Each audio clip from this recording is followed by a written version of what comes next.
Ray in Maryland. Go ahead, Ray. Hey, Eddie, how's it going today? Good, man. Good. Real quick question, and I'll get to through my story really quickly. Did you happen to catch Blackie Lawless's latest flub? No. They played a show, I believe it was in Stockholm, and I was scrolling on my Facebook page, and I am a member of the Sync Army, and Sync and Stanley himself posted a link from YouTube. So listen, Eddie. No, I'm kidding. Just a little homage. They started playing Love Machine, and Blackie came in a few beats too early, and then the track came in after him. And Blackie kind of signaled for the track to go away, so they had to shut the track off, and he had to sing the whole thing live. And you know what? It wasn't that bad. Wasn't perfect, but it wasn't that bad. He had to do the rest of the song live because he wouldn't have been able to catch back up on the track. So I thought, like I said so many times with this shit, it's laziness.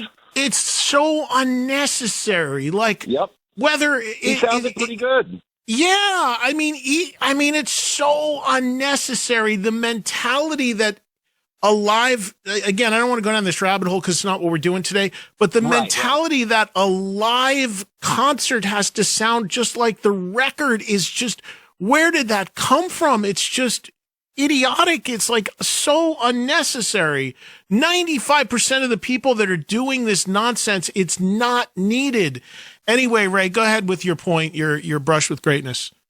Okay, in 2003, I was at work, and I got a call from a friend of mine around 3 o'clock that afternoon. He said, I just want 4 passes to go to Dewey Beach, Delaware. Queensryche's playing. We get from 6 to 8 all the food we can eat and alcohol we can drink, and you get to meet the band.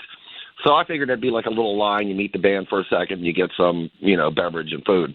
And the whole 2 hours, all the Queensryche guys just hung out with us. There was no line. They weren't at a table, just hung out with us, signed what we wanted. Couldn't have been nicer guys. And it was 4/5 of the band original members at that time.